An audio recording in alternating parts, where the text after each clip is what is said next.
Tally Bear here, and I'm with you today for another deck unboxing, yes, and walkthrough and kind of first impressions.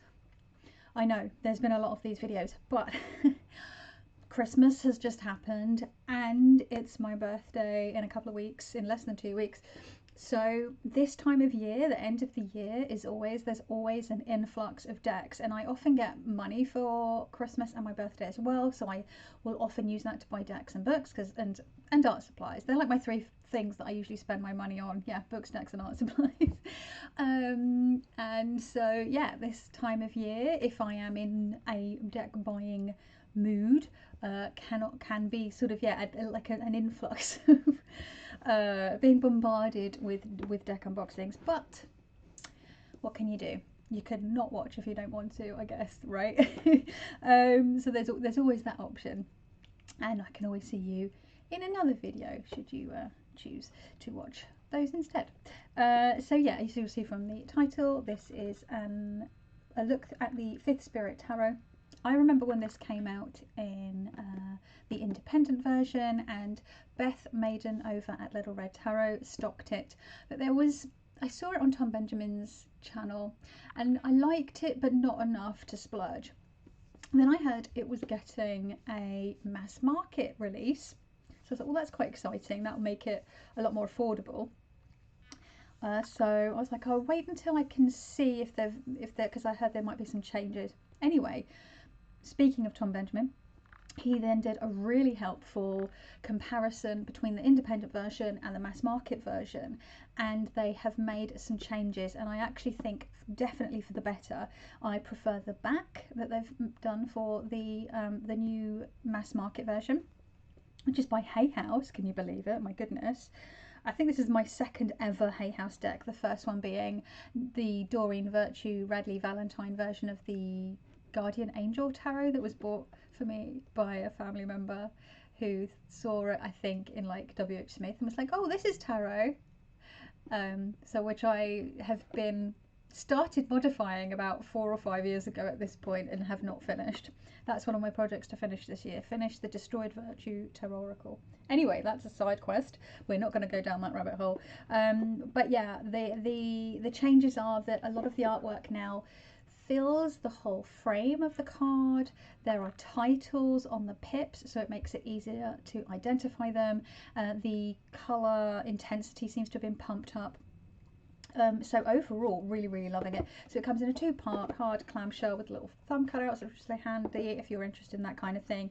It's a real chonker of a deck. It puts me in mind of the chunkiness, maybe not quite as chunky as the Queer Tarot that came out last year, or as chunky as maybe as the Oak Ash and Thorn and Smoke Ash and Ember. And it comes with a fairly sizable black and white guidebook with the same artwork of the lovers that's on the front and the box, and it has stuff inside. It has little things written inside. So on the lid it says, may this deck guide you to your truth, for where you find your truth you'll find your power. And then on the bottom of the box it says, a queer and inclusive deck for a world beyond binaries.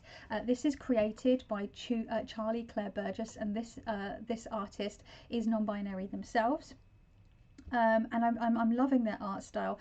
And I was reading the book, so basically I have read up until we get to the card. So I haven't read, I've read everything before we get to the cards, and I think, yeah, and then I just read the full, because sometimes I just like to read one of the entries, and that's the rest of the book is the suit, because the readings examples are actually given at the front along with the rest of the information. And I really loved what I read in this guidebook. Honestly, just more of this, please. There's lots of lovely little black and white illustrations. The first thing that impressed me was the fact that the artist would not consider themselves an artist. They said that they were not, you know, someone who would usually draw, and they ended up creating an entire tarot deck in a year. Like, I am an artist and I'm always like, oh, I couldn't do a tarot deck. It's a big commitment. I don't think I'm skilled enough. And this person has created a beautiful deck. And I'm just so blown away. Just like that just is amazing. The will and determination to do that. I really liked what they said about the non sort of the non-binary, sort of gender queer, and inclusivity about this deck, inclusiveness about this deck. So I'm just going to read a little bit. It says, there are numerous deck creators, writers and tarot practitioners who pioneered this work before me. Some have brilliantly renamed the gendered cards to make them more accessible to all genders and combat the gender binary. The Numinous Tarot is one of the decks that comes to mind that I own and love that does that. In part because In part because I couldn't improve on their genius, I decided to take a different angle. Instead of renaming the cards, I sought to challenge the gender binary and expand notions of gender through the juxtaposition of traditional titles and queered imagery. The Empress can have long, cascading hair and a flat, hairy chest. The Emperor can wear flowy clothes, grow a beard and have breasts. A non-binary femme can be king, a cisgender man can be queen, and anyone can defy, expand, or ecstatically embody any gender that they wish. I'm just going to leave it at that, but I just think that's really beautiful. There are a couple of readings in here which I'm very excited about. We have one that is beyond the binaries, which is about when you're feeling conflicted and torn. It says, use when you're feeling conflicted, torn, or like you can't make your pieces line up. Alternatively, used to examine the assumed binaries in your life and work toward non-binary thinking, which I really love. It's a 6-card spread. I think that's really wonderful. My like gender queer and trans friends are gonna love this deck and this book. I can't wait. I'm actually thinking of getting this for a non-binary friend who I got back into tarot a couple of years ago. I'm thinking of getting them this deck if they haven't seen it. I'm gonna like mention it closer towards their birthday and try and ascertain if they have it. And then there's an Everyone's a Little Queer spread, and it's about getting playful and curious about your own sexuality. So we've got one about there. This one, everything's reversed on the camera. And then we have a 5 spirits check, which is like a basic check-in for the 5 realms of like earth, air, fire, water and spirit, I guess. So yes, you get 3 spreads. Anyway, that is all the box and book bump out of the way, as it were. And now we'll get to the deck. I'm sorry, but I can see a smudge. It's my own fingerprints smudge on my glasses. Ooh, if I move very quickly, my camera blurs. It's just one of those things. So we're just going to, there we go. Oh, that's better. That's much better. Lovely. Right, okay. Also, I've just realised my tea will be perfectly steeped. Got a lovely bit of hawthorn and chamomile tea that I've blended up. Lovely, lovely, calming, soothing, nervine and heart supportive tea for anyone who's interested in that kind of thing. So yeah, let's get into this. I've just realised, you know what I've just realised? I did the Between the Worlds walkthrough, and during the video I was like, I'm going to put chapters so people that want to jump to just the cards can jump to just the cards. Did I remember to do that? No, I did not. I'm going to have to go back and do that. My brain. I filmed a video yesterday about animism and shifting paradigms, and the doorbell went, and I was in the middle of making a point and I completely forgot what that point was. I remembered when I went on my walk with Dr. Nobby though, but that point, you know, that ship had sailed. I'd already edited the bloody video. So I need to remember 2 chapters. 4. Sorry about this. I guess I could cut it out, but I speak so quickly, or I don't give any space in my videos or breathing space in my videos to allow me to like really edit in a nice way. Lots of people will like, I see that they talk slowly and they give breathing room for their sentences and things, and then so when they cut and then, you know, cut bits out, it's less jarring. But I am a chaos goblin, so we're just gonna keep it in. We're keeping it real, folks. And obviously then the video's a bit longer, but there we go. not that people that cut stuff out are not keeping it real. I cut stuff out sometimes. It's just, you know what I mean. We're just doing warts and all today. Let's say that. Yeah, that's a better term. Rather than we're keeping it real, we're just going warts and all today. It's a weird saying, isn't it? Warts and all. Oh, warts and all. Anyway, I'm meant to be doing a bloody deck, showing you a deck. Anyway. So this is the backs. Bloody hell. It's reversible, and we have the 4 elemental suit associations there. We've got a lighter, we've got a switchblade knife or a flick knife, we've got like a wooden disc with a pentagram drawn on it, and we have a teacup overflowing with your beverage of choice. So I've put this back in order because I have been playing with this, and like I said, I have read a chunk of the book. I haven't read past the Fool though. Maybe we can look at some cards later. So yeah, let's do a measuring. Let's try and be good and do some measuring. Again, this will be in centimeters because we live in metric land, because we are in Europe. And we have, it's just a hair under 7 centimeters, maybe 6.9 centimeters in width. And we have 12.1 centimeters in length, and then the depth of the entire deck together, I'm going to tell you it's going to be a chonker, is 3.6. So your average sort of mass market is usually about 2.5. I am noticing that publishers are taking on board that we want better cardstock, but sometimes they seem to think that means thicker cardstock. I tried riffle shuffling this, which is not the best thing for me to be trying to do, given my thumb is quite janky. But I thought I'd just give it a little go, and I could, the resistance, there was no way. I cannot riffle shuffle this. The Queer Tarot, before I hurt my thumb, I could just about riffle shuffle that one. So yeah, the card stack is lovely and matte and has like a satiny kind of finish to it, and it overhands beautifully and it makes a lovely sound. But yeah, I'm not going to be able to ever riffle shuffle this, I don't think. I'd have to really break it. I mean, not that I'm riffle shuffling really at the moment anyway. Anyway, let's get on with it. I keep saying that. I keep saying it. I'm going to have some tea now. There's people like just screaming at the screen, like, just fucking get on with it. So I hope you can hear me okay, because my I don't know if I had my microphone in the right place. Anyway, again I said anyway. Take a shot every time I say anyway in this video.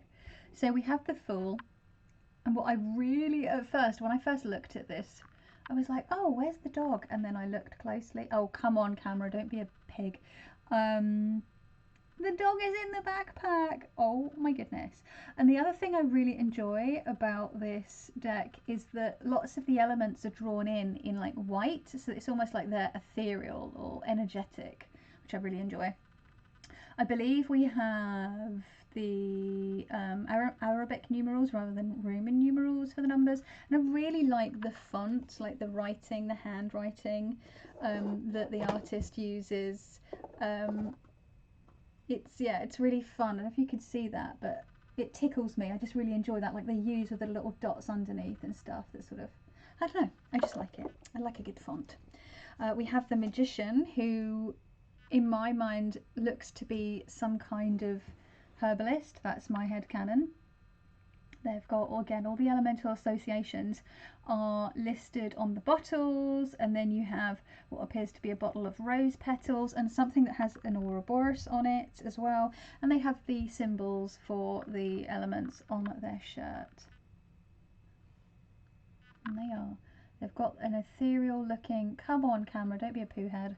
We've got an ethereal looking wand and lemniscate floating there. Isn't that lovely? Really like that. Okay, the High Priestess is stunning. The moon phases are what is in the white in this card. I love that she's holding a box with, you know, I imagine she has the key to that, right? Because she's the High Priestess. You still get the black and white pillars. You still get the imagery of like the pomegranates and the tarot and everything, because it's all tattooed on, sorry, you've got the pomegranates and the moon at the bottom, and then like the tarot thing and other symbols tattooed on her, which I really like. I love that she's got like her edges like beautifully, come on, There we go, beautifully like combed in and set there. Love it. The Empress. Again, more pomegranates and wheat and a hand scythe or a baleen, her starry crown or their starry crown. So yeah, she has a flat hairy chest like they said in the book. Blonde hair it appears to be. Gorgeous though. Right, the Emperor. I love this Emperor. I really love this Emperor. I really like you've got the ram's horns, sort of those ethereal ram's horns over their head. I love that you've got his their little, I don't know, little mechanical doodads and things, and compass and all of the like blueprints, and you still got the cube there at the bottom, symbol for the Emperor. Yeah, it's all there. And I just really enjoy the fact that we have an Emperor and they have breasts. I just love it. Okay. Next card is the Hierophant, and they are a librarian. Actually, it does say in the book, try to use they, them, and ungendered language. Challenge yourself to do that. And it's something that I do very regularly anyway, because like I said, I actually have a huge number of non-binary friends. Me, barring one other person that I play D&D with, just across the board are trans or non-binary. We're basically a queer D&D group. So I'm used to saying they, them, or using multiple pronouns for people. And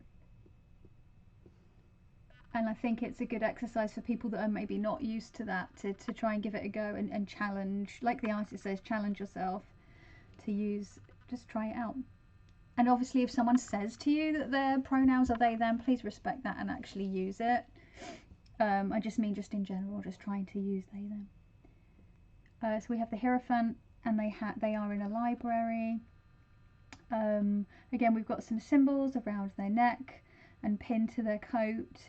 We've got, you know, an index, you know, those old card indexes. They're floating the keys. These are the ethereal keys. I really enjoy that. The Lovers. I love this Lovers card, and it actually, again, it puts me in mind of the Lovers from the Next World Tarot, where you have someone with a walking aid stepping out of a mirror and handing themselves some spoons. That Lovers card really hits me. Oof, that really gets me. And this is it has a similar, you know, they're looking at almost like a starry, shadowy version of themselves. You've got these apples growing, but one side of apples you can see there's like blue flames on the branches, and on the other side with the starry person they have leaves growing, and we've got this like beautiful knot here. It's just stunning. You still have that nod to the angel with the wings and the heart. And this could be read in a number of ways. I also really like this. I just can really see myself in this card. I even used to have hair not unlike this a few years ago, and they have flames, and I have flames too, so I'm like, oh, I can really see myself in that. I really enjoy that. And they have a snake tattoo. I used to have a snake. We have the Chariot. I love this Chariot so much because, again, I know quite a lot of people that either used to play or still play roller derby. Oh my god, I can't wait to show them this card. Again, their tattoos, they have the imagery that you would usually see in the Chariot. You've got the celestial pauldron imagery here, and the yoni and lingam. You've got the wings, you've got the horses, you've got the wand. Like, it's all there, right? And then you've got like the laurel wreath around their helmet. And the black and white roller skates, it just makes me so happy. And John Benjamin? Who's John Benjamin? Tom Benjamin. Sorry, Tom. Already had said that he doesn't often enjoy modern tarot decks because they can age very quickly, and I do know what he means. I feel that the queer decks that I own, I feel really work in that they don't do that. So the Next World Tarot, takes place in a future, right? So that works because it's ahead of time.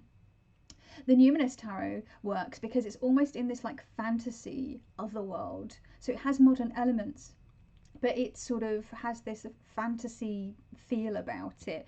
And I mean fantasy in more, not so much fantasy as in like swords and dragons fantasy just more in a like just a magical otherworld type like thing. I don't know.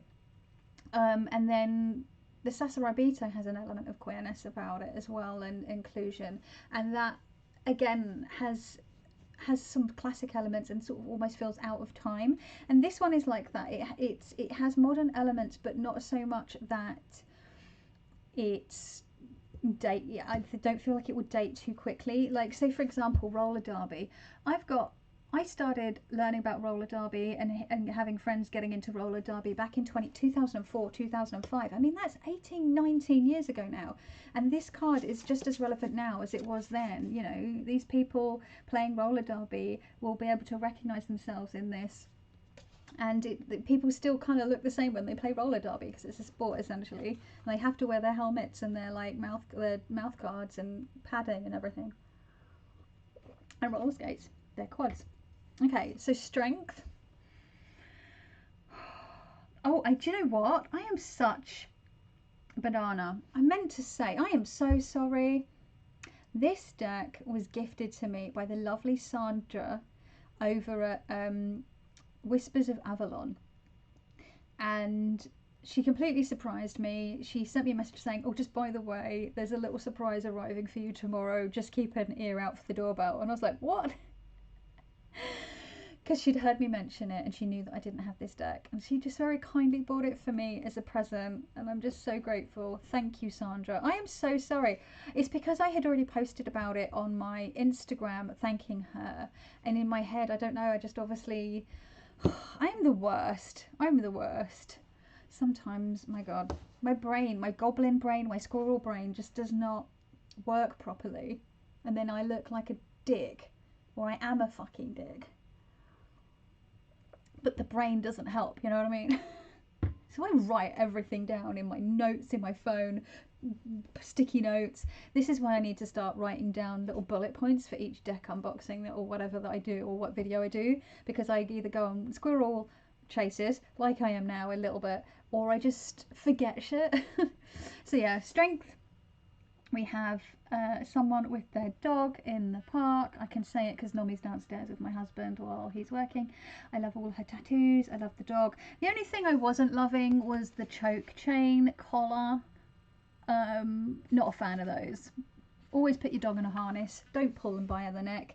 Would you like to be pulled by the neck? Okay, obviously some people do like being pulled by their neck, but that is like a consensual, agreed upon arrangement, and there's usually a safe word. You know what I mean, right? Like, just don't pull dogs by their neck. Put them on a harness. Okay, the Hermit. I absolutely love this. And you know what? It's funny. Looking at this now, this really puts me in mind of a card that I pathworked into, meditated upon yesterday as part of the Daft Days for a year in the Wildwood, with the Wildwood Tarot. And it's here just on my altar still because I wanted to be able to sort of walk past and look at it today as I went about my day. I had a really amazing experience with this last night and journaled about it. But look, okay, so the hooded man is the Hermit in the Wildwood Tarot. And it's almost like a modern iteration of this one, where they're in the snow, they're in the trees. This character lives, I believe, in this tree that has the door in it. In my meditation, in my path working into it, that is where he lived, and he took me in there, and we sat by the fire and had a chat, as well as with the wren here. But like he's got everything he needs as well, this guy, and he's holding the sort of ethereal white lantern. And it's just, I love the details on his face. We can't see the face of this one. We can really look at that. Look at the detail in their face there. Oh, I love it. So I love this one as well. They're just very, very different, but similar. I just love it. This is a Wheel of Fortune that I really enjoy. We've got someone at the helm of their own wheel of fate, but they're blindfolded, so they can't see where it's they're spinning it. And you've still got the elemental imagery in the corners rather than the 4 creatures, but it's still representing those elements, right? You got the sun and the moon, and you've got astrological symbols, again all the astrological symbols of the zodiac on the wheel. I just, oh, and their hair blowing in the breeze. It looks like they've got some beard growth coming in as well, like as if they're on tea and they've got like beard growth coming in. Just gonna have another sip of tea. Tea as in herbal tea, not tea as in hormone tea. Okay, Justice. A little more of a sort of conventional, as it were, you know, someone with a sword and scales, but the sword again is ethereal. We have a heart and a feather in the scales, so like Ma'at measuring, or Anubis weighing to see if you're worthy. And then I love that the House of Law is crumbling. Can you see the steps there? And this person is walking away. They have an eye, also they have some, can you see they have some Egyptian imagery there with the ibis and the eye. Yeah, you can see lots of really cool, looks like an Om, and yeah, lots of symbolism tattooed on them again. Really, really cool. The Hanged one I found interesting because they are underwater, or appear to be. They must be underwater because there's fish and eels. Eels! Eels! If you know the reference, you know, right? Yeah, they're underwater. And they appear to have this like shibari type rope work. And yeah, I don't know. They don't look uncomfortable. It also looks like that they have had, oh come on, top surgery. Oh, I just love the gender queerness of this deck so much. It's making me so happy. Think beyond the binary, folks. The Death card, stunning. We have a couple, and they are holding their baby, and then we have maybe one of the grandmothers, and then Death. Oh, the generations. We've got a butterfly flying away there. And a snake. You know, snakes shed their skin, they change, they constantly evolve and grow. Sorry, I'm gushing about this deck, but I just know this is going to be another favourite.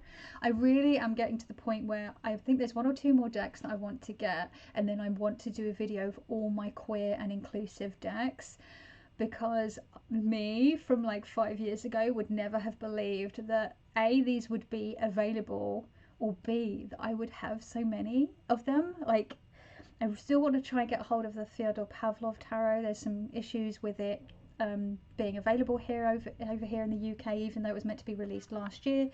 And also, for some reason, it's like 54 or 55 pounds. Yet in the US, it's like $40 or $45, which is about 40 pounds. So I'm like, why are we being charged so much more?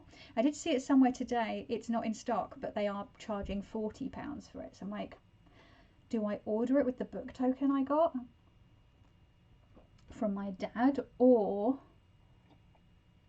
do I wait? Because they don't have it in stock, so I'm worried that I'll order it and then they'll like cancel the order and be like, well, it's all out of stock. And I don't want to use a book token for that in case it messes up the book token. Anyway, that was another squirrel chase. Temperance.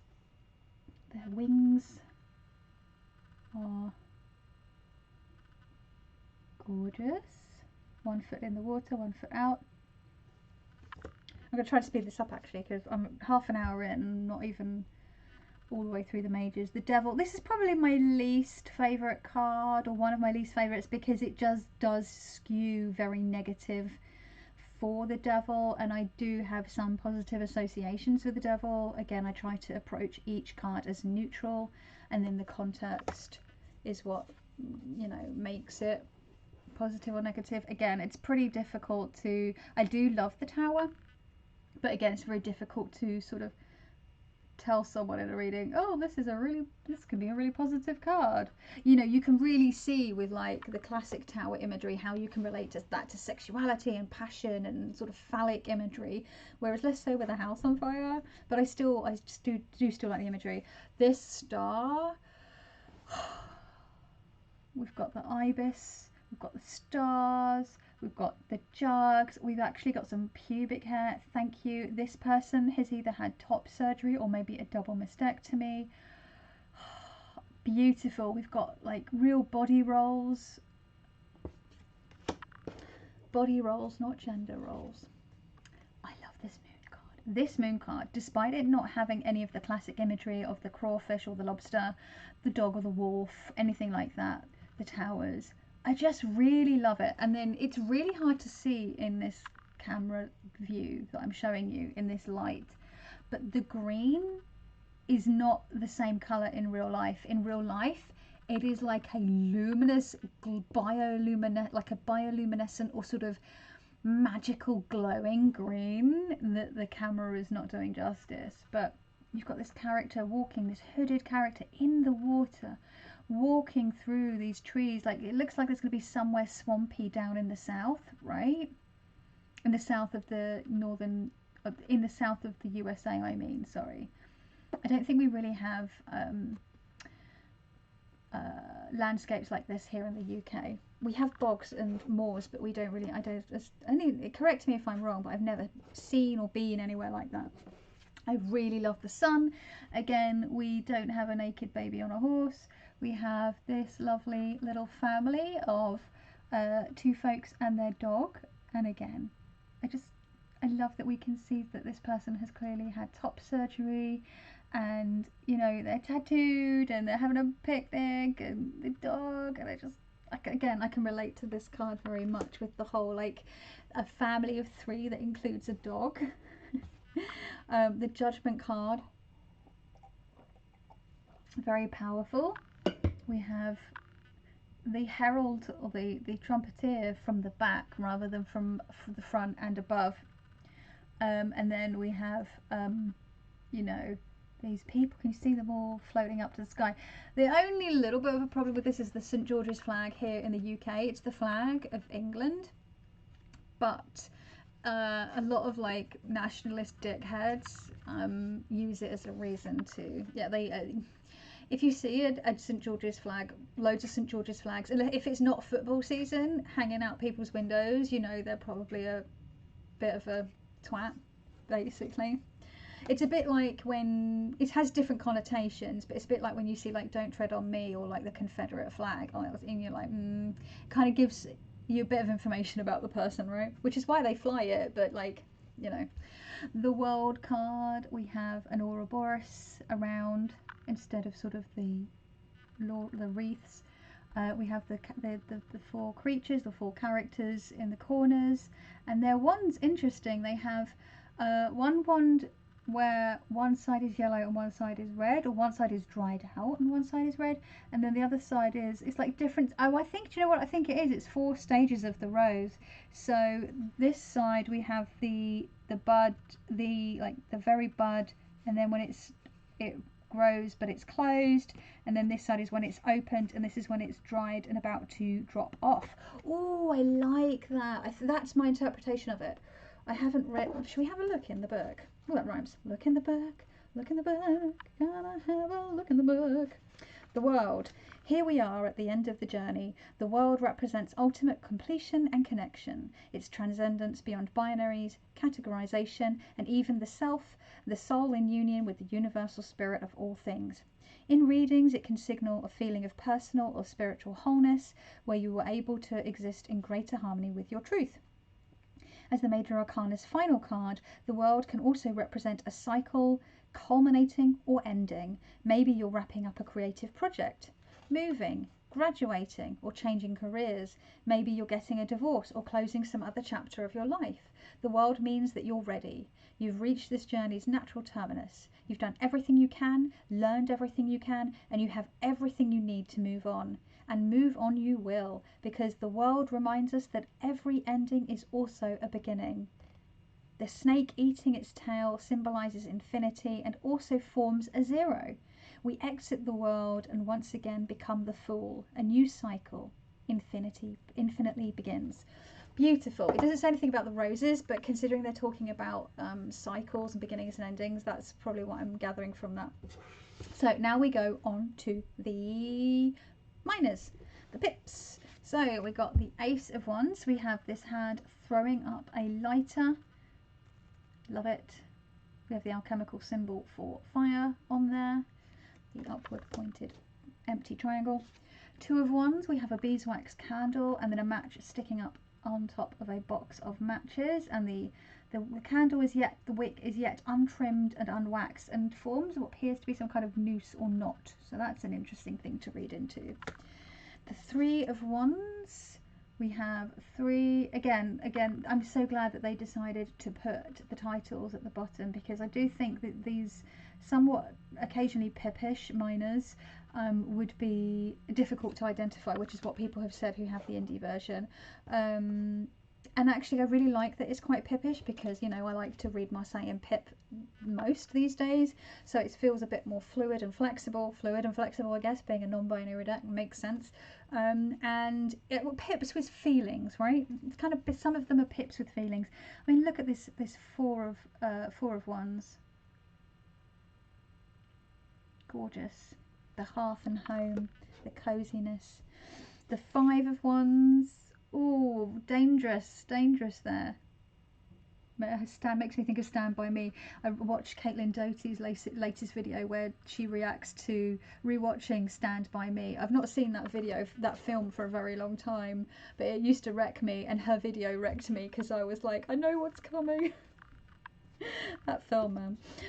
Six of Wands. Look at that. We have a bunch of sparklers and we have the laurel wreath.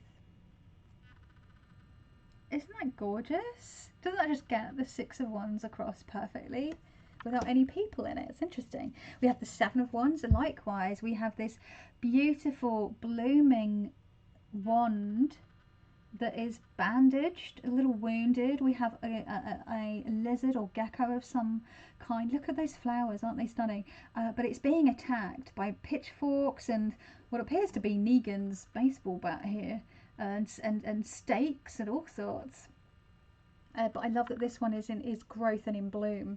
It's blooming despite being attacked, or it's blooming, and that is why it's being attacked, because people are seeing something beautiful and they want to tear it down. But really, really interesting imagery. The Eight of Wands I really love. I've seen some interesting interpretations in my time, but this one, just the potential, this just knowing that once that spark gets to those rockets, the only thing that concerns me is that appears to be a wooden floor of some description, and these are like going to be set off indoors, so maybe that's deliberate, I don't know. So be careful, right? The Nine of Wands. Oh, just look, we've got nighttime, we've got 9 candles, they're all burning down to the last little bit of wick and melting onto the floor, and just feels so like, oh, that final push through, the last little bit left, the last bit remaining to get through. And then the Ten of Wands, we get this bonfire, this sort of, rather than the burden of carrying on the back, you're taking all that fuel. What are you doing with that fuel that you've been carrying on your back? Are you going to set it ablaze in a way of sort of cleansing and clearing and starting all over again? Are you using it to fuel something? You know what I mean? Like, again, really open to interpretation. I cannot wait to like fully read the guidebook. I didn't want to like read the whole thing before I sort of looked through each card slowly one at a time and talked it through, because I like to get my, if not my very, very first impressions, because I've seen this in walkthroughs and I did have looked through the cards and shuffled it and laid them out and stuff. But like, you know, like I said in the video that I made yesterday, I love journaling about stuff. It really helps me. But what then helps me once I've journaled about stuff or thought through stuff is to speak it out. I just, verbalizing it helps me sort of clarify my thoughts. It's often why I speak to myself when I'm doing things, not just because I just speak to myself, but when I'm doing things, it helps me sort of almost tell myself what I'm doing, because I could be very sort of scattered. We have the first of the court cards that we've seen here. So we have the Page of Wands. They've got their wand and they're holding a light bulb. They have an awesome haircut. I'm biased because I literally had this haircut at one point. The Knight of Wands on their skateboard. Like, you know what I mean? This could literally be someone from the 70s skateboarding, or now. It's quite timeless. Their wand is on fire. Their wand is not on fire, but they have the light bulb that then sparks the wand. The Queen of Wands, I am like obsessed with. It's the drag queen. And I really enjoy this inclusion of a drag queen. I know that this was one of the cards that was changed from the original indie version. The original indie version had someone sitting in a chair with a cat by their chair, I believe. This one feels more powerful to me, especially when you think about the work and creativity and power that goes into being a drag queen. Again, I know some drag queens, having worked in the cabaret and burlesque world on and off until the pandemic for over 15 years. Yet to know some drag queens and work with some drag queens, but especially in lieu of like the attacks on like drag queen story hours, like, my goodness, I just appreciate that we've got that there. People just really complain about like the most innocuous thing and turn it into something awful. Just cannot. The King of Wands, their wand is fully ablaze. They're flying their flag. This is giving me very Les Mis vibes with the flag. I know. And we go on to the cups. So we have the Ace of Cups. We have this hand holding out and catching the cup floating, and then the water like pouring onto the hand and down through the hand. But look at the symbol up here. It appears to be not yods, but blood. Blood. Come on. Just interesting there, right? We have the Two of Cups. Again, we've got that knot that we see, almost a different kind of knot, but we've still got this rope work that we see in the Lovers card. We have, maybe it's the same knot before it's pulled taut. We've got two ladybirds on the rope and two different cups, Sun and Moon. Just love this sort of opposites attract, give and take, a little bit like the Two of Cups. Is it the Two of Cups in the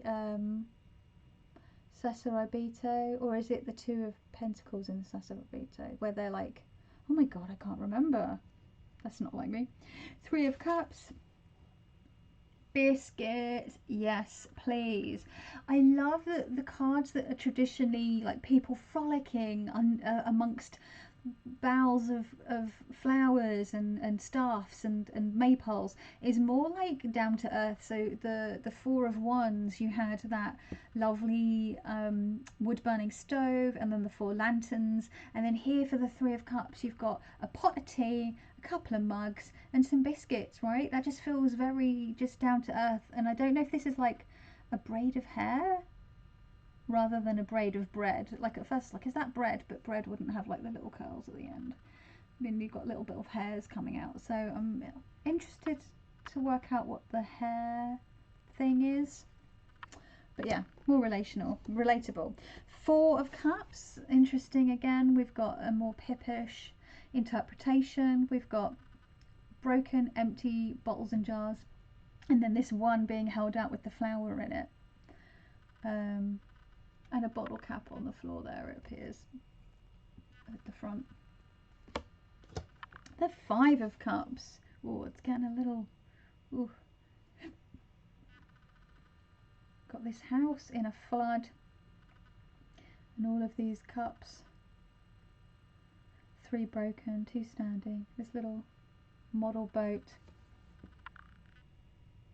Trying to work out if it had any symbolism on it, but I don't think it does.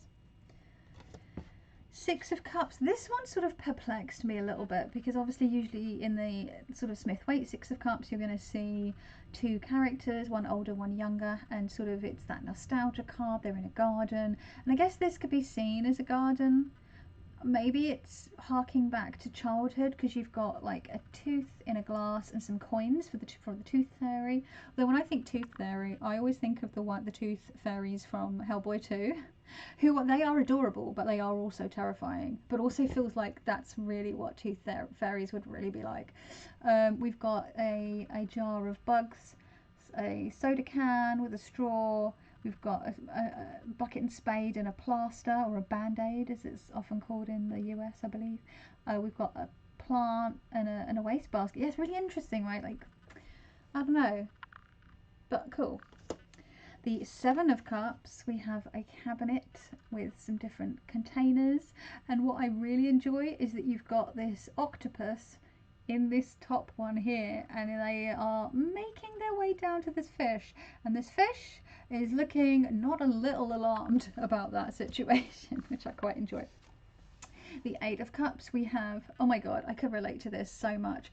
We had to have so much work done on the exterior of our house last year because for years we were having problems with leaks and water getting in various different places, and it was a whole thing. And our ceiling nearly came in, and we for ages we couldn't get someone to come out, and then we needed them, they put the scaffolding up, but then it rained for weeks, so then we were paying for all the scaffolding to stay up for ages because the weather had suddenly turned. Ironically, it had been dry for almost a month up until that point, and then because the roof was getting worse and we had like pots and pans and buckets, and it was just literally like raining in our living room, it was a lot. And this person has clearly put out all these pots and pans, and they're all kind of starting to overflow. It looks like this person just fucked off, and honestly I can really relate to that because there were so many times where I was just like, I hate this fucking house, I just want to leave because I cannot with this fucking rain in our flat. That's very relatable. We have the Nine of Cups. Again, we have that sort of victory vibe. We have a mug on the floor. We've got some champagne flutes, some kind of brazier. We've got different kinds of, different kinds of vessels. And yeah, sort of wealth and well-being, and having all of the things, but maybe being a little excessive even, right? We have the Ten of Cups again, which is just so cute. We've got a variety of containers. We've got little fishies. Look at these little fishies. We've got a swirly straw. We've got a rainbow cup. We've got a sippy, like a bottle or a sippy cup. We've got we've got a dog bowl. Nomi's dog bowl is quite similar. Hers is white and it's got little black bones all the way around it. It's really cute. We're on to the next round of quartz. We have the Page of Cups.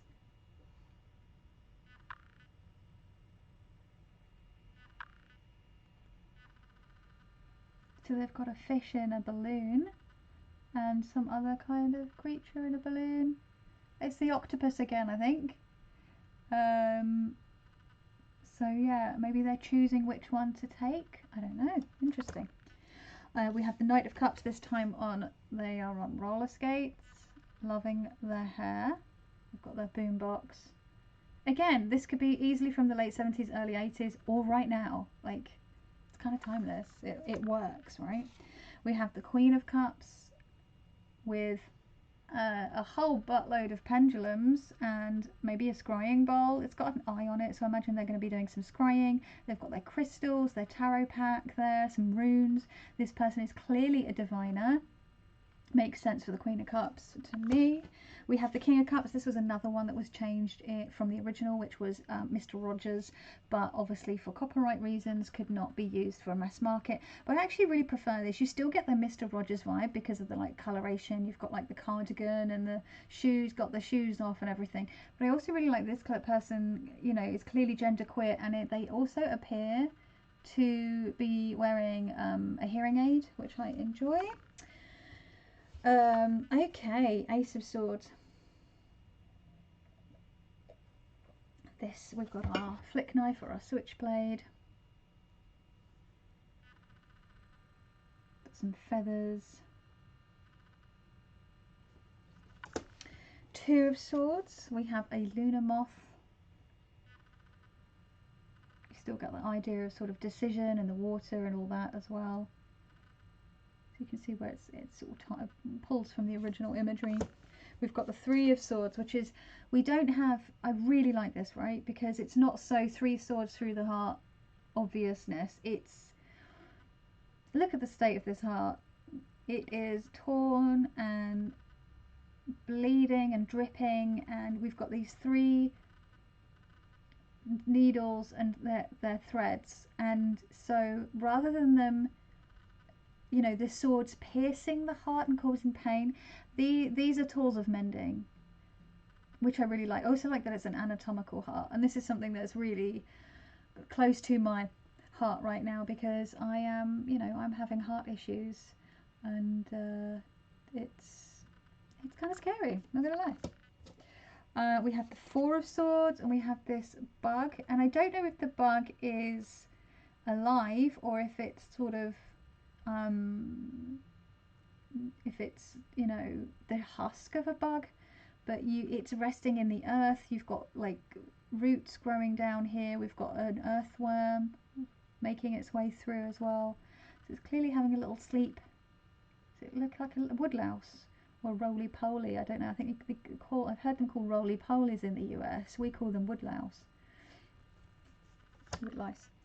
We have the Five of Swords. I love that sunlight making the shadows across the knife on the floor there. Got a boat in the background and sunrise or sunset, I don't know. But I really like that, and like the tattered flag. The Six of Swords. We have 6 swords in a boat on some dark water in the night. We have geese flying, but no people again, which I quite like. It allows for some sort of more space and a wider interpretation sometimes. The Seven of Swords is interesting because it comes at that idea of, like, you know, when you see someone sneaking off with the seven swords in the Rider-Waite-Smith version, you know, it always looks like they're up to something underhand. And yeah, you know, magpies, they're always like nicking shit, and like, I don't know, is it magpies that will also steal eggs from other people's nests, or is that a different bird, or is that cuckoos? I can't remember. Or cuckoos that pretend to be, I can't remember. But you know, if this is their nest, then it makes sense that they're stealing things for a reason. And then maybe that reason is that they like shiny things. I don't know. We have the Eight of Swords. Again, I love this so much. It's all scissors and shears. And as someone who uses scissors and shears a lot, having been a professional pattern cutter and, you know, working in the fashion industry for many years, cutting patterns and toiles, and, you know, I still sew today, it just feels really, really, yeah, I can relate to that, really. I just love it. I just love it. I love the Nine of Swords as well, how you have all these different implements of pain and torture and harm, but also could be tools. Like, I use a safety razor to shave, right? Because it's more environmentally friendly and it just gives a better shave. You know, there's a needle there. I use needles every day. There's a pin there. I use pins and needles. There's my pins and needles I use every day for my sewing, my items. You know, you've got a meat cleaver, you've got a saw, a baleen or a hand scythe, you've got, you know, potentially an athame and a switchblade. These are all tools, and they can be used to harm or they can be used for good. So I like, again, it feels like a really much more sort of open interpretation for the Nine of Swords. We got the Ten of Swords, which is much less open to interpretation. We have a very dead looking bird full of pins. So it looks like someone has actively sort of harmed this bird. And then we have this egg, though, above it. So I don't know if it's like the bird spirit of the baby bird going up. I don't know. But it feels like the end of a cycle and the beginning of a new one. Interesting to, I'm going to be interested to read the guidebook on this entry, because yeah, it definitely has some nods to the original imagery, but then we've got some extra stuff going on there. We got the Page of Swords. Wow, this video is going to be so long. Let me just close this. It's already nearly an hour. Holy crap. Page of Swords.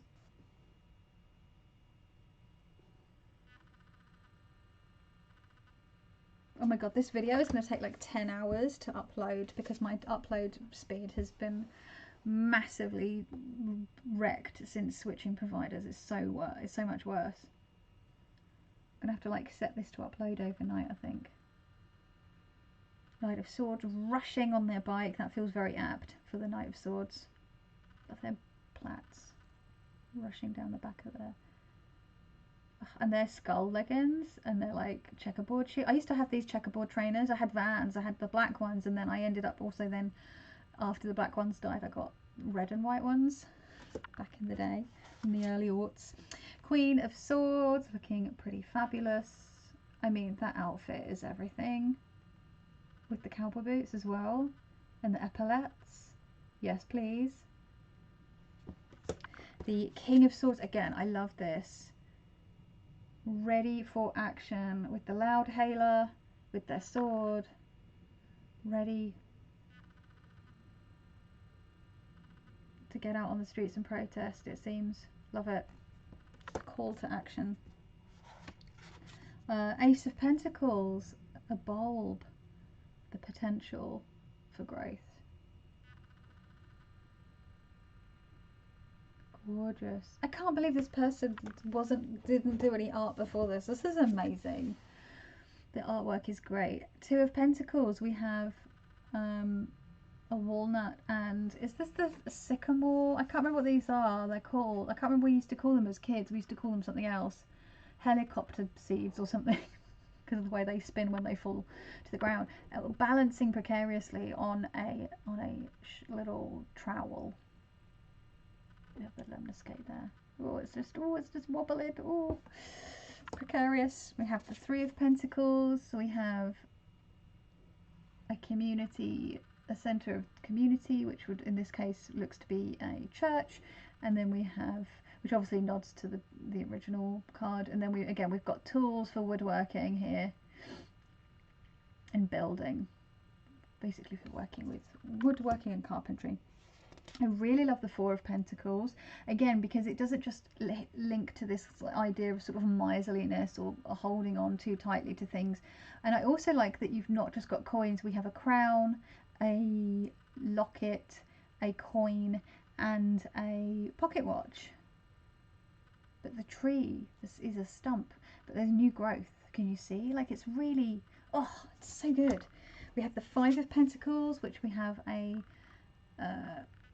stone, come on, like a small stone can, and then some bones, but we also have a loaf of bread here, so there is sustenance.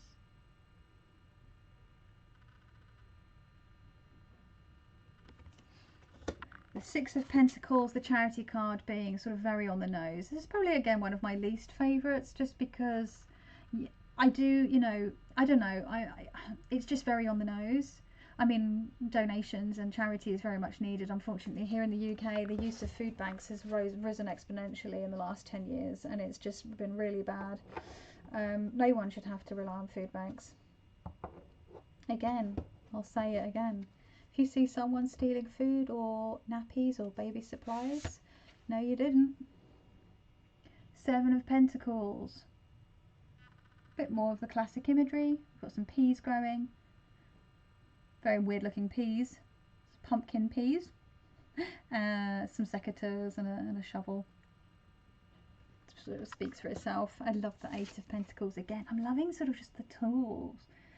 It's real practical use in a lot of tools in these cards. We've got like lots of tools for woodworking yet again. Nine of Pentacles, we have a banquet, a feast. Again, no people. 10 of Pentacles, we have a very cozy looking cottage. Very cute. I love the pentacles on the roof. The chimney, smoke coming out the chimney, someone's home.